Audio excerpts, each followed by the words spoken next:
दुनिया के सबसे अद्भुत और शानदार जानवर। जानवरों ने वक्त वक्त पर इंसान को कुछ जबरदस्त चीजें करने के लिए लगातार प्रेरित किया है। जैसे पक्षियों की उन ऊंची उड़ानों से हमें अपना हवाई जहाज मिला, गहरे समुद्र में जीवन के बारे में हमारी क्यूरियोसिटी ने गोता लगाने के लिए हमारे प्यार को एक लेवल और बढ़ाया। एक स्वर जितना खाने की हमारी लालसा ने हमें बुफे पर टूट पड़ने के लिए बढ़ावा दिया। लेकिन इसके बावजूद जानवरों की कुछ और अद्भुत क्षमताएं हैं जिनसे हम अभी तक पूरी तरह से अनजान ही हैं। बुलेट जैसे पंच करने वाले श्रम से एक ज़ॉम्बी जैसे दिखने वाले मेढक तक। तो जनाब, आइए मिलकर दुनिया की कुछ सबसे अमेजिंग एनिमल्स पर एक नजर डालते हैं।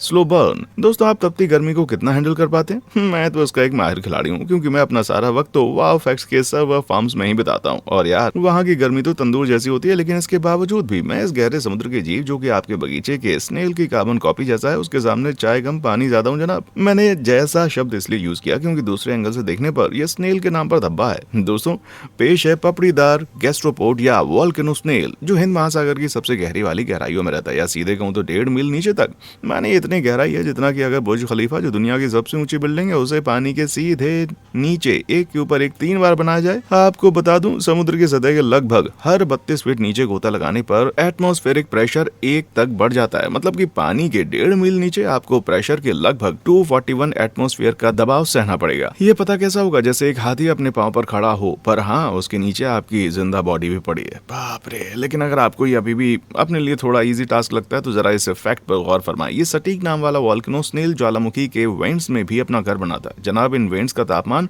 399 डिग्री सेल्सियस तक पहुंच सकता है, जो कि पानी के बॉइलिंग पॉइंट का लगभग 3 गुना और उन बड़ी मशालों की धधकती लपटों से कई गुना ज्यादा गर्म भी है। इसका मतलब है कि ये वोल्केनो स्नेल ऐसे वातावरण में अपना डेरा डालता है जो बाकी के ज्यादातर जानवरों को क्रश, रोस्ट या उबाल कर रख देगा। तो जनाब, फिर ये अजीबोगरीब भद्दा जीव इस तरह की जालिम कंडीशंस में आखिर बचता कैसे है? वो गिटार वाला हार्डकोर मेटल नहीं है भैया, बल्कि ये खुद एक मेटल है। जी हाँ, इन जनाब का बाहरी खोल आयरन सल्फाइड से बना होता है, जिसका मतलब है इसका आधा हिस्सा सचमुच मेटल का होता है। बॉस, समुद्री जीव विज्ञानी कहते हैं कि स्नेल की मेटल टॉलरेंस प्रोटीन जीन इसके जैसे बाकी प्रजातियों की तुलना में 27 गुना ज्यादा है, जो इसकी खुद को एक छोटे से लाइव टैंक में बदलने की क्षमता को सही से एक्सप्लेन करता है। इस गैस्ट्रोपोड में एक ग्लैंड होता है जो कि खाना खाने के बजाय अपने आसपास के बैक्टीरिया और लोहे को एब्जॉर्ब कर लेता है, जिससे ये हमारे नाखूनों की तरह सख्त हो जाता है। हालांकि इसके इतने अद्भुत रेजिलियंस के बावजूद डीप सी माइनिंग के कामों जो इसके हैबिटेट को तबाह करती है, उसके कारण ये विलुप्त होने के कगार पर पहुंच चुके हैं। भाई, अगर उन्हें रहने के लिए जगह की जरूरत है तो मेरे सर्वर फार्म पर मेरे साथ ही बन सकते हैं, कोई दिक्कत नहीं है मुझे।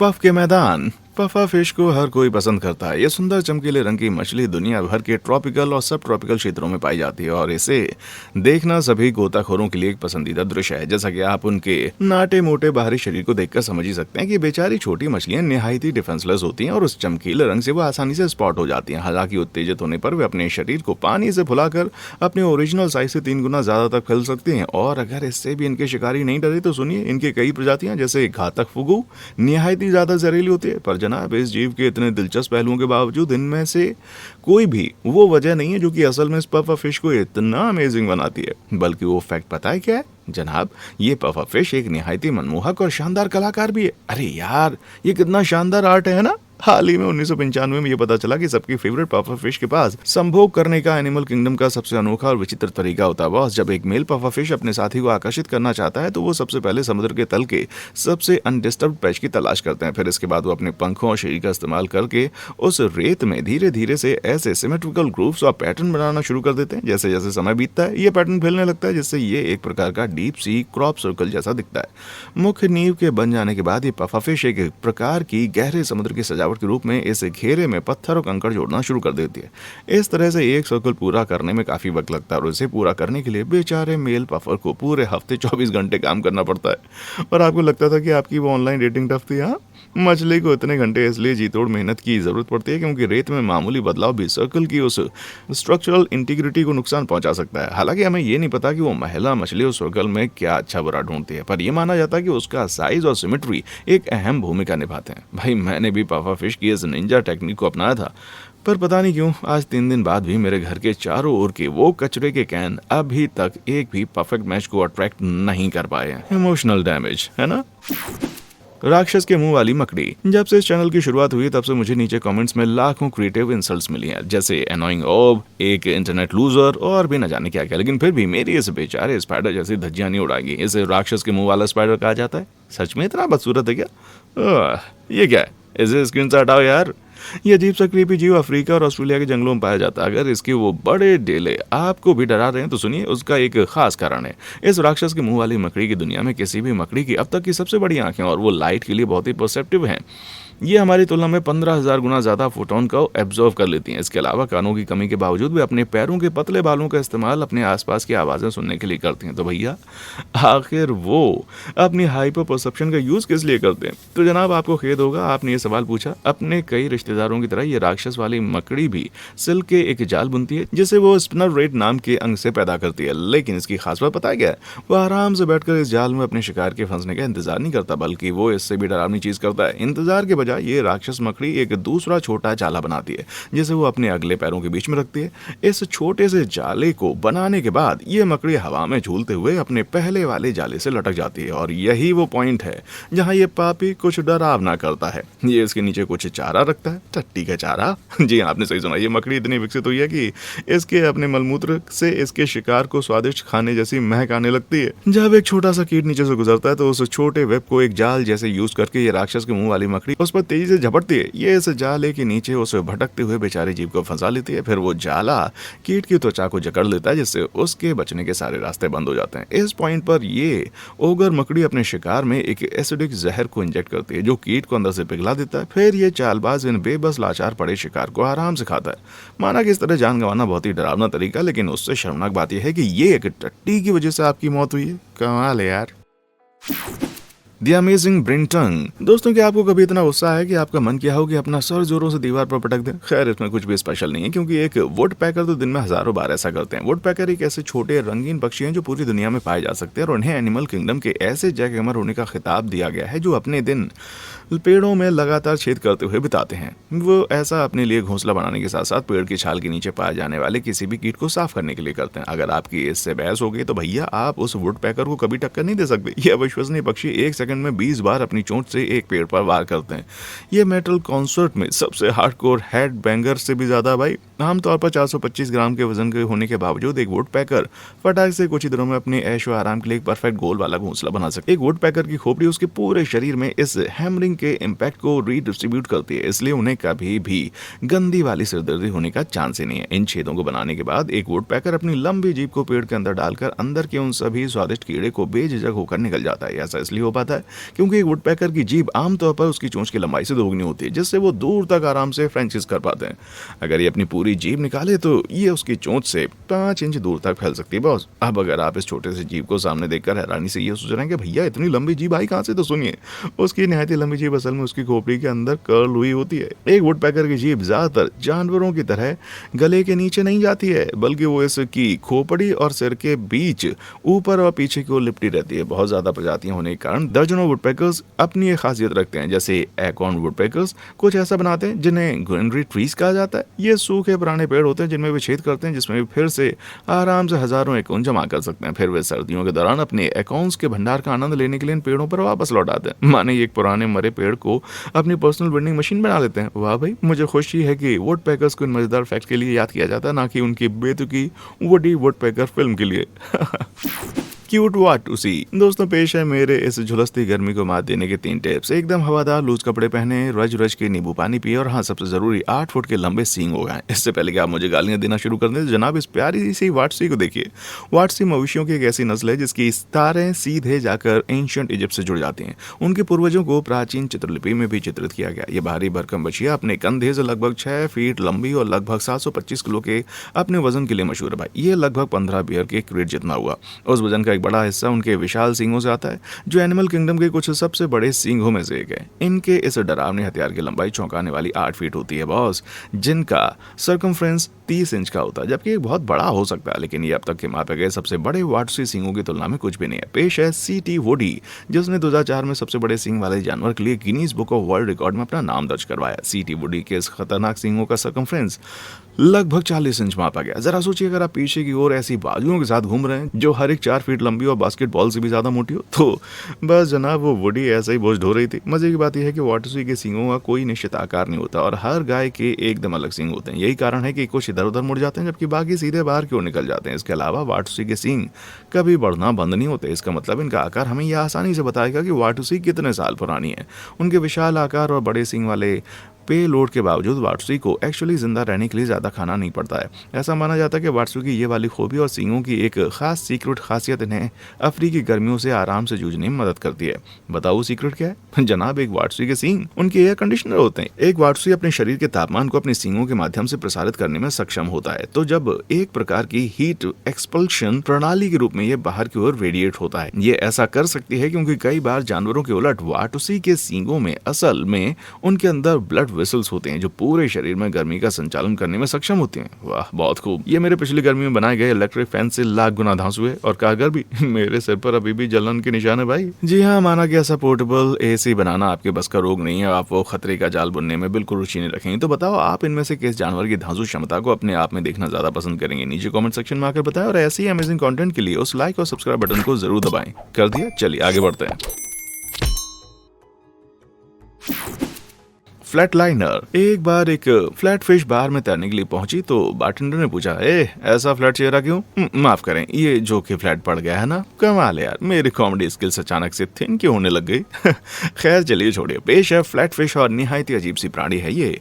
इन प्रोलिफिक मछलियों की 822 ज्ञात प्रजातियां हैं और वे दुनिया भर के ताजे पानी और महासागरों में पाई जा सकती हैं, जबकि उन्हें अक्सर फ्लाउंडर्स कहा जाता है। और ये पूरी तरह से सही नहीं है क्योंकि भले ही सही फ्लाउंडर्स फ्लैट फिश हैं लेकिन सभी फ्लैश फिश फ्लाउंडर्स नहीं होती। अरे नहीं, मैं आपको कोई मरीन विज्ञान का पाठ नहीं पढ़ा रहा हूँ। चलिए आइए कुछ अजीब मछलियों पर चर्चा करते हैं। जैसा कि इसके नाम से पता चलता है, ये चपटी मछली एक अविश्वसनीय रूप से पतली और फ्लैट मछली है जो दिखने में तैरने वाले पैनकेक जैसे लगते हैं। जी हाँ, एक तरफ उनका ये आकार उन्हें समुद्र तल के खिलाफ खुद को लगभग चिपका देने की अनुमति देता है, वहीं दूसरी तरफ उनके रेतीले रंग उन्हें इनमें घुलने मिलने की मदद करते हैं। लेकिन कुछ चपटी मछलियां खुद को थोड़ा सा दबा भी लेती हैं, जिससे वे शिकारियों से आसानी से छिप जाती हैं। ये टेक्निक चुपके से शिकार करने के लिए एकदम मस्त है। जब शिकार अपनी मस्ती मस्त होता है तो ये फटाक से इस रेतीली जमीन से उठकर सीधे उनको ध्वस्त कर देती है। हालांकि उनको देखकर ऐसा लगता है जैसे वो स्पीड के लिए बिल्कुल नहीं बनी, पर जनाब असल में वो बहुत ज्यादा फुर्तीले तैराक हैं। अपने शरीर के निचले हिस्से पर उस फिन का इस्तेमाल करके एक चपटी मछली खुद को एक गुलेल जैसे लॉन्च करने में माहिर खिलाड़ी होती है। सेम टाइम पर यह मछली पानी की बड़ी मात्रा को नीचे की ओर धकेलती है, जिसका मतलब है ये पानी के नीचे उछलने में भी सक्षम है। ये देखते हुए कि वो अपना ज्यादातर वक्त समुद्र तल से चिपकी रहती हैं, तो इन चपटी मछलियों की दोनों आंखें उसके सर के टॉप पर मौजूद होती हैं, जिससे वो अपनी ऊपरी एनवायरनमेंट को साफ साफ देख सकती हैं। और इसके ये एक्सप्रेशन देखकर भैया देखो कितने गंदे लगते हैं, है ना? लेकिन आपको बताता चलूं कि ज्यादातर चपटी मछलियां इस तरह पैदा नहीं होती हैं, बल्कि इसके बजाय वे अपनी पैदाइश के वक्त एकदम से आम मछली जैसी नजर आती हैं, पर ये धीरे धीरे अपना ऐसा आकार विकसित कर लेती हैं। इसका चेहरा सबसे शानदार पोषण होता है क्योंकि उनकी आंखें कई हफ्तों के दौरान उनकी खोपड़ी में घूम फिर कर आखिर में जाकर इसके टॉप पर एक दूसरे से मिल जाती हैं। मेरी एक्स गर्लफ्रेंड मुझ पर इल्जाम लगाती थी कि मेरी आंखें ज्यादा इधर उधर घूमती रहती हैं। बेवकूफ। जिंदगी में वापसी। इतिहास उठाकर देखें तो आपको पता चलेगा कि इंसानों पर मौत को चकमा देकर वापस जिंदा होने का भूत हमेशा से सवार रहा है भाई। अनंत जीवन के रहस्यों की खोज में कुछ ने जहां साइंस का रुख किया तो वहीं कुछ ने जादू टोनों का सहारा लेने का फैसला किया। लेकिन खबर यह है कि इन भाई साहब से इनके पास इन सब के असली आंसर हैं। ईस्टर्न स्पैडफुट टॉड एक छोटा उत्तरी अमेरिकी मेढक है जो कि आमतौर पर मिसिसिपी नदी की ईस्ट साइड में पाया जाता है। दोस्तों, इसे ये नाम इसके पिछले पैरों पर लगी एक छोटी काली स्पाइक से मिला है। स्पाइक केराटिन से बना होता है, वही प्रोटीन जो हमारे नाखूनों और बालों को भी बनाता है। ये जनाब अपनी इस कील या कोदाल का इस्तेमाल जमीन में पीछे की तरफ रास्ता खोदने के लिए करते हैं बॉस। हालांकि बहुतों को ये जानकारी नहीं होगी कि जब ये ऐसा करता है तो स्पैडफुट मेढक असल में अपनी कब्र खोद रहा होता है। ऐसा इसलिए क्योंकि ये स्पैडफुट टॉड ब्रूमेशन के एक्सट्रीम फॉर्म का अभ्यास करता है जो ठंडे खून वाले जानवरों के लिए हाइबरनेशन जैसा होता है। खुद को दफनाने पर ये स्पैडफुट टॉड खुद को एक तंग गेंद जैसा बना लेता है और फिर अपने शरीर से एक तरल पदार्थ को निकालता है। ये लिक्विड फिर एक हार्ड शेल बन जाता है और ये प्रक्रिया इस मेढक को लगभग पूरी तरह से डिहाइड्रेट कर देती है। मेढक तब एक प्रकार के ऐसे ठहराव में एंटर करता है जहां इसकी बायोलॉजिकल प्रक्रिया तब तक धीमी हो जाती है जब तक वे पूरी तरह से रुकने के एज पर ना पहुंच जाए। जमीन के अंदर ऐसी स्टेट में महीनों तक रहने पर यह मेढक मौत जैसी स्टेट में होता है, मतलब कि सिकुड़ा हुआ, गतिहीन और हाँ लगभग लगभग एकदम बेजान सा। हालांकि मानसून के मौसम में कुछ अमेजिंग चीजें होती हैं, जैसे बारिश गिरती है और उसकी नमी जमीन में रिसती है तो इस मेढक का शेल नरम हो जाता है और उसकी त्वचा में नमी आने लगती है, या टॉड को फिर से सांस लेने में मदद करके उसे अपने मौत जैसी स्थिति में वापस जिंदगी में ये ले आती है। यही कारण है कि कई लोगों ने इस शानदार प्राणी को ज़ॉम्बी टॉड नाम भी दिया है। जिंदगी में वापस लौटने के बाद ये स्पैड फुट टॉड जमीन से संभोग करने के लिए बाहर निकलता है और माना कि उसकी वो मौत को छूकर वापस जिंदगी में आने वाली खासियत इसकी सबसे धांसू विशेषता हो सकती है। पर अगर मैंने आपको उसकी अजीब सी मेटिंग कॉल नहीं सुनाई ना, तो मैं हमेशा खुद को कोसता रहूंगा भाई। ये लो, सुन लो।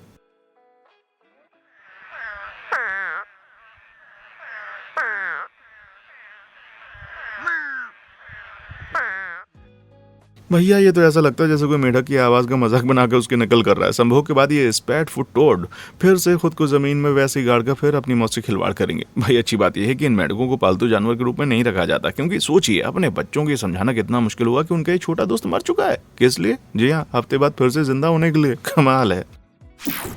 वन पंच श्रम्प। तो दोस्तों मिलिए मिंटिस श्रम्प से। इनमें कुछ खास बात नहीं लगती है ना, तो जनाब रुकिए क्योंकि पिक्चर अभी बाकी है। बस अगले 2 मिनट में ही आप सब अपने आयरन मैन के पोस्टरों को फाड़ कर उसकी जगह एक मिंटिस श्रिम्प के पोस्टर लगाएंगे भाई, क्योंकि ये भाई साहब असली होड़ दबंग है। चलिए बेसिक से शुरू करते हैं। मिंटिस श्रिम्प एक चमकीले रंग का क्रुस्टेशियन है जो कि उथले ट्रॉपिकल पानी में पाया जा सकता है। इसके 8 पैरों के जोड़े होते हैं, 3 चलने के लिए और 5 खाने के लिए, जो इन्हें पूरे बुफे को 2 मिनट में सफाचट करने वाला राक्षस बनाता है। इसमें सेंसिटिव एंटीना के 2 जोड़े, सांस लेने के लिए 5 गिल्स और हाँ, जाहिर तौर पर इसका गार्लिक बटर के साथ तलने पर एकदम स्वाद भी आता है। हालांकि उनकी सबसे शानदार खासियत उनकी वो बड़ी बड़ी आंखें होनी चाहिए, इसलिए ये बड़े बड़े लाटू एक दूसरे से स्वतंत्र रूप से घूमने और रोटेट करने में सक्षम होते हैं, जिससे इन छोटे झींगों को देखने की जबरदस्त रेंज मिलती है भाई। हालांकि इनकी इन आंखों में इससे भी कमाल का रहस्य छिपा हुआ है जनाब। ये एनिमल किंगडम के सबसे पावरफुल आंखों में से एक है। ऐसे समझिए कुत्तों की आंखों में 2 रंग के कोन्स होते हैं, जबकि इंसानों के पास 3 कोन्स होते हैं। इसका मतलब ये कि हम जो भी रंग देखते हैं वो हमारे लाल, हरे, नीले रंग के कोन्स के अनुभव के ही देन है। पर ये सुनिए, एक मेंटिस श्रिम्प में 12 कोन्स होते हैं। इसका मतलब है कि एक मेंटिस श्रिम्प हमसे 4 गुना ज्यादा रंग देख सकता है, ऐसे रंग जिन्हें हम लिटरली कभी नहीं देख सकते। इसमें अल्ट्रा वायलेट और इंफ्रारेड स्पेक्ट्रम लाइट भी शामिल होती है भाई। ये छोटे या कैमोफ्लेज शिकार का शिकार करने में कारगर होता है, क्योंकि भैया जब आंखें इतनी सेंसिटिव हो तो उनसे कहां छिपते फिरोगे। और अगर एक मेंटिस झींगा शिकार को जकड़ दे तो भैया समझो खेल हो गया खत्म। ऐसा इसलिए क्योंकि ये मेंटिस श्रिम्प उनके पास जानवरों के साम्राज्य में सबसे क्रूर हथियारों में से एक है, द रॉकेट पंच। इसकी 2 बाजुएं गर्दन तोड़ स्पीड से आगे बढ़कर अपने शिकार से दिमाग को बाहर निकालने के लिए डिजाइन की गई हैं। सिर्फ 6 इंच लंबा होने के बावजूद ये अनुमान लगाया गया है कि मेंटिस श्रिम्प के पंच में 0.22 कैलिबर बुलेट जितनी पावर होती है भाई। ये पंच इतना तेज होता है कि अपने चारों ओर के पानी को उबाल देता है और इससे आसानी से शीशे भी टूट सकते हैं भाई। अब आपको समझ में आया ना कि मैंने इसे आयरन मैन से क्यों कंपेयर किया था। तो मुझे लगता है कि असल में गहरे समुद्र के टर्मिनेटर जैसा है ना। Frog drone. अगर आप कभी किसी ऊंची इमारत में रह रहे हो या वहां पर काम किया तो ये पक्का है कि आपकी नाक में भी उस एलिवेटर ने दम कर दिया होगा। क्या वो ज्यादा आसानी हुआ कि आपने बस एक खिड़की खोली और फटाक से नीचे सरक गए। खैर मालाबार ग्लाइडिंग मेंढक से मिलिए जिसके इतिहास के किसी पॉइंट पर एक ऐसा ही आइडिया आया होगा। बस फर्क ये है कि वो इस पर डटे रहे। ये फ्रेंडली दिखने वाला मेंढक पश्चिमी भारत के घाटों के पेड़ों पर रहता है। जैसा कि आप यहाँ देख सकते हैं, इस मेंढक के पैर की उंगलियां बाकी मेंढकों की तुलना में निहायत ही जालीदार होती हैं भाई। ये मोटी वेबिंग इस मेढक को ऊंचे पेड़ों से छलांग लगाने और सुंदर ढंग से नीचे सरकाने की अनुमति देती हैं। सही परिस्थितियों में ये मेढक अपने शरीर की लंबाई से 115 गुना ज्यादा की छलांग लगाने में सक्षम होता है, जो अगर हिसाब लगाया जाए तो बैटमैन के एक फुटबॉल मैदान की लंबाई से 2 बार ज्यादा कूदने के बराबर है। इन हरे ग्लाइडर को 115 फुट की ऊंचाई वाले पेड़ों में देखा गया है, इसलिए सच कहूं तो इनका बहुत बड़ा जिगर होता है। उन्होंने इस क्षमता को विकसित किया ताकि वे पेड़ों में ऊंचे स्थान पर रह सकें, ताकि वो आसानी से शिकारियों से अपने अंडे छिपा सकें। ये उनकी छलांग को थोड़ी एक्स्ट्रा लिफ्ट भी देता है, जो कि जैसा आप यहाँ देख ही सकते हैं, ये सच में उन्हें खतरे से बचाने में खासी मदद करता है जनाब। इस मेढक की सरप्राइज लिस्ट अभी खत्म नहीं हुई है, क्योंकि ये मालाबार ग्लाइडिंग मेढक अपने शरीर से झागदार झाग जैसा पदार्थ पैदा करने में भी सक्षम होता है। ये मेढक इसी झाग में अपने अंडे देते हैं और फिर इसे टहनियों और पत्तियों से ढककर अपने कीमती अंडों को अच्छे खासे तरीके से शिकारियों से छिपाते हैं। संभोग के मौसम के दौरान जब वे उस खास व्यक्ति की तलाश कर रहे होते हैं जो उनके झाग से झाग निकाल पाए, तो मालाबार ग्लाइडिंग मेढक को उसकी यूनिक कॉल के लिए भी जाना जाता है। ये सुनिए। ये थोड़ी भूतिया शिकारी की तरह लग रहा है ना, बस फर्क ये है कि भूतिया शिकारी उड़ नहीं सकते, इसलिए मैं तो अपना सारा पैसा इस मेढक पर लगाऊंगा मेरे भाई।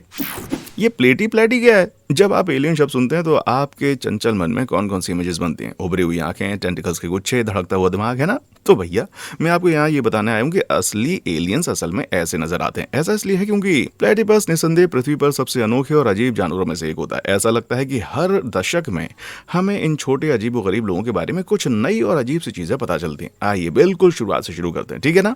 अंडों के रखने के कुछ हफ्तों के बाद एक अंडे से एक बच्चा प्लेटिपस बाहर निकलता है। ये शुरुआत से बड़ी अजीब बात होती है क्योंकि प्लेटिपस एक मैमल होता है बॉस। स्तनधारी 3 किस्मों में आते हैं, यूथेरियन जिसमें इंसान और कैनाइन जैसे जानवर शामिल हैं, मार्सुपियल्स जिसमें वॉम्बेट्स और कंगारू जैसे शामिल हैं, और मोनोट्रीम जो ऐसे स्तनधारी होते हैं जो अंडे देते हैं। मोनोट्रीम में सिर्फ प्लेटिपस और इकिडना शामिल हैं, बाकी हर एक मैमल या तो मार्सुपियल होता है या फिर यूथेरियन। हाँ भाई ये इतने ज्यादा यूनिक होते हैं कि मैं नॉकल्स को गुस्सा नहीं दिलाना चाहता, पर बात सच ये है कि एक मोनोट्रीम होना ही इकिडनस की इकलौती दिलचस्प बात होती है। खैर चलिए आगे का किस्सा बढ़ाते हैं। प्लेटिपस एक खास क्लब का मेंबर होता है, बिग वॉप। और यहाँ एक और मजेदार फैक्ट ये है कि वो एक तरह के साइकिक होते हैं। प्लेटिपस में 5 सेंसेस के साथ एक ऐसी छठी सेंस भी होती है जिसे हम इलेक्ट्रो रिसेप्शन कहते हैं। जैसे आप जानते हैं सभी चीजें थोड़ी बहुत इलेक्ट्रिक फील्ड पैदा करती हैं, यही कारण है जिससे हमें फ्रिक्शन से वो छोटे छोटे स्टैटिक झटके लगते हैं। तो जनाब प्लेटिपस अपनी पलकों के साथ साथ अपने एयर लिफ्ट्स को भी बंद करता है। ये एक और अजीबोगरीब चीज होती है उनमें, और इस बिजली के माध्यम से ही वो दुनिया को आराम से देख सकते हैं। यहाँ एक दिलचस्प बात यह है कि घबराए हुए प्राणी के इलेक्ट्रिक फील्ड का ज्यादा आसानी से पता लगाया जा सकता है। यही कारण है कि अंधेरे या खारे पानी में भी एक प्लेटिपस आसानी से मछली का शिकार कर सकता है। माना कि आप छिप या स्थिर रह सकते हैं, लेकिन जनाब आप अपने इलेक्ट्रिक फील्ड को बिल्कुल नहीं बंद कर सकते। अरे नहीं, इसके टशन अभी खत्म नहीं हुए हैं। इसके अलावा अभी हाल ही में 2020 में यह पता चला है कि प्लेटिपस यूवी रोशनी के चलते चमकते हैं और उनके जो सफेद फर होते हैं हरे या नीले रंग में रोशन हो जाते हैं। वाह, ये कहा जाता है कि प्लेटिपस इस स्पेक्ट्रम में लाइट देखने में सक्षम होता है और इस तरह से वो अंधेरे में बाकी प्लेटिपस की पहचान करने में सफल हो सकते हैं।